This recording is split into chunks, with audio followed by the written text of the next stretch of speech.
9 Para SF, the ghosts of the Indian Army।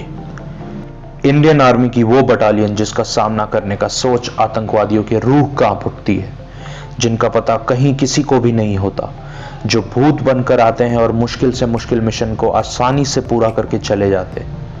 जी हां, हम बात कर रहे हैं इंडियन आर्मी की जांबाज, खतरों से खेलने वाली, मौत को चादर समझ ओढ़कर घूमने वाली, दुश्मनों का सफाया करने वाली 9 पारा एसएफ बटालियन की।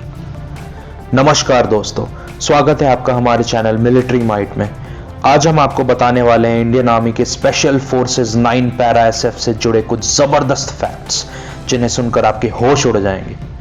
वीडियो को एंड तक जरूर देखें क्योंकि यह वीडियो दिलचस्प होने वाली है। यूं तो 9 पारा एसएफ एक ऐसी बटालियन है जिसके किस्से सारी दुनिया में मशहूर हैं। इनके जवानों की बहादुरी का मिसाल हर कोई देता है, पर क्या आप जानते हैं कि इन्हें घोस्ट्स होने का दर्जा कैसे और क्यों मिला है? आइए पहले जानते हैं 9 पारा एसएफ का गठन कब और क्यों हुआ। इस यूनिट की प्रेरणा 1941 में फॉर्म हुए दूसरे विश्व युद्ध के 50वीं parachute regiment of British Indian army से ली गई है। 9 पारा एसएफ का गठन 1966 में 9th पैराशूट कमांडो बटालियन के नाम से पैराशूट रेजिमेंट के अंदर हुआ था, और यह regiment one of the oldest regiments है पूरे पैराशूट बटालियन में। जैसा कि हम सब जानते हैं, युद्ध या किसी भी कॉन्फ्लिक्ट में इंफॉर्मेशन और स्ट्रेटेजीज का कितना इंपॉर्टेंस होता है। भारत को एक ऐसे फोर्स की जरूरत थी जो कानो कान खबर हुए बिना इंफॉर्मेशन गैदरिंग, सर्जिकल स्ट्राइक्स जैसे कई घातक मिशंस को अंजाम देने में सक्षम हो। 2016 में पाकिस्तान ऑक्यूपाइड कश्मीर में घुसकर जो सर्जिकल स्ट्राइक्स हुए थे उसके बारे में तो आप सभी लोग जानते ही होंगे, लेकिन क्या आप जानते हैं कि यह पारा कमांडोज की पहली सर्जिकल स्ट्राइक नहीं थी?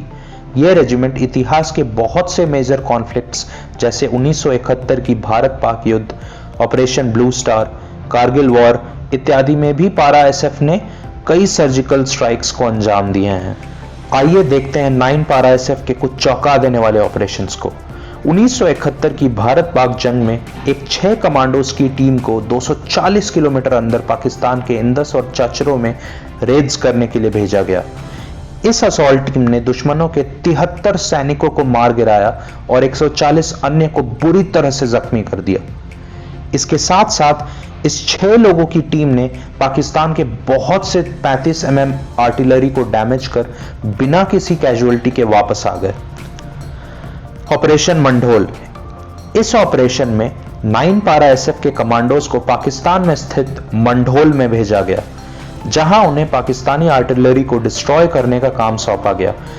इस ऑपरेशन में आर्टिलरी ऑफिसर कैप्टन दीद त्यागी 195वीं माउंटेन रेजिमेंट की हेल्प से पाकिस्तान के 6 आर्टिलरी गन्स को डिस्ट्रॉय कर दिया गया। इस रेडिंग टीम में करीब करीब 120 जवान थे, जिनको लीड कर रहे मेजर सीएम मल्होत्रा भारी गोलाबारी के बीच अद्भुत साहस का प्रदर्शन करते हुए बिना किसी गलतियों के यह मिशन को पूरा किया। इस मिशन में भारत के 2 जवान शहीद हुए, वहीं पाकिस्तान को अनगिनत कैजुअलिटीज झेलनी पड़ी। उनके कुछ जवान मौत को करीब आता देख रणभूमि छोड़कर भाग खड़े हुए। Operation Apache. इस ऑपरेशन का मेंशन आपको बहुत ही कम जगह देखने को मिलेगा, क्योंकि यह बहुत ही सीक्रेटिव ऑपरेशन था और उस वक्त की सरकार को भी इसकी जानकारी नहीं दी गई थी। 2001 की बात है। युद्ध में लगातार हार झेलने के बाद जब पाकिस्तानी आर्मी अपमानित महसूस कर रही थी, तब उन्होंने कुछ ऐसा करना शुरू किया जो मानवता के प्रति बहुत ही क्रूर है। कुछ पाकिस्तानी मिलिट्री के लोग भारत में घुसकर आम मासूम नागरिक जैसे बकरवाल कम्युनिटी के लोगों का सिर काटकर उन्हें मौत की घाट उतार दिया करते थे, जिससे कि इस कम्युनिटी के लोग बहुत ही डरे और सहमे हुए अपना जीवन यापन कर रहे थे। जब इसका पता 9 पारा एसएफ के कमांडिंग ऑफिसर को लगा तो उन्होंने इस अमानवीय करतूत का मुंह तोड़ जवाब देने का फैसला किया। 19 नवंबर 2001 की रात पारा एसएफ के commanding officer 70 specially trained warriors को लीड करते पाकिस्तान बॉर्डर में घुस गए।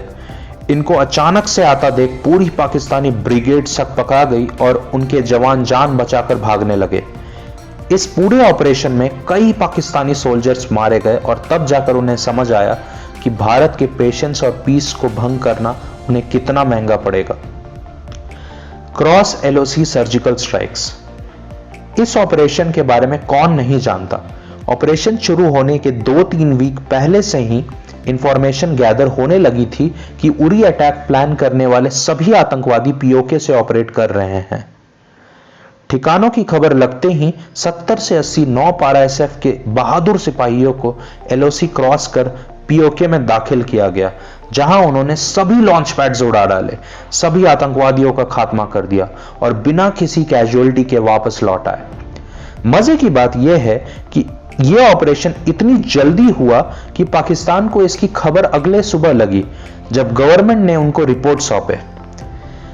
इस ऑपरेशन में 9 पारा एसएफ के जवानों ने 40 से 50 आतंकवादियों को ढेर कर दिया। ऐसे कई ऑपरेशंस हैं जिनकी वजह से 9 पारा एसएफ का लोहा सारा दुनिया मानती है। 9 पारा एसएफ के कमांडोज दूसरे पाराशूट रेजिमेंट के ट्रूप्स जैसे मरून बैरेट लगाते हैं, जो कि उन्हें पारा ट्रूपर कोर्स पूरा करने के बाद ही दिया जाता है। इनके कंधे पर एक तरफ स्पेशल फोर्सेस का बैच और दूसरी तरफ बलिदान का बैच लगा होता है। इनकी ट्रेनिंग मार्कोस जैसे ही मुश्किल होती है और इन्हें बहुत से फिटनेस टेस्ट से गुजरना पड़ता है। सिलेक्शन प्रोसेस कंप्लीट होने तक 100 में से सिर्फ एक जवान 9 पारा एसएफ में चुना जाता। सरप्राइज अटैक्स करने में माहिर इन जवानों को गोस्ट ऑपरेटर्स के भी नाम से जाना जाता है। Israeli IWI TAR-21 Tavor assault rifle जैसे मॉडर्न गन से लैस ये जवान किसी भी मिशन को अंजाम तक ले जाने का साहस और काबिलियत रखते हैं। ये स्पेशल फोर्स इतनी खतरनाक है कि कठिन से कठिन परिस्थितियों में भी दुश्मनों को मात देकर फतेह हासिल कर लेती है। कहते हैं कि इनके चंगुल में फंसा दुश्मन जिंदा नहीं बचता। आतंकवादी भी इनसे खौफ खाते हैं। ये शूरवीर हमारे देश की आन बान और शान है। वीडियो अच्छा लगा हो तो लाइक और शेयर जरूर करें, इससे हमें मोटिवेशन मिलता है आपके लिए ऐसे ही बेहतरीन कंटेंट बनाते रहने का। ऐसे वीडियोस और देखने के लिए चैनल को सब्सक्राइब जरूर करें। धन्यवाद।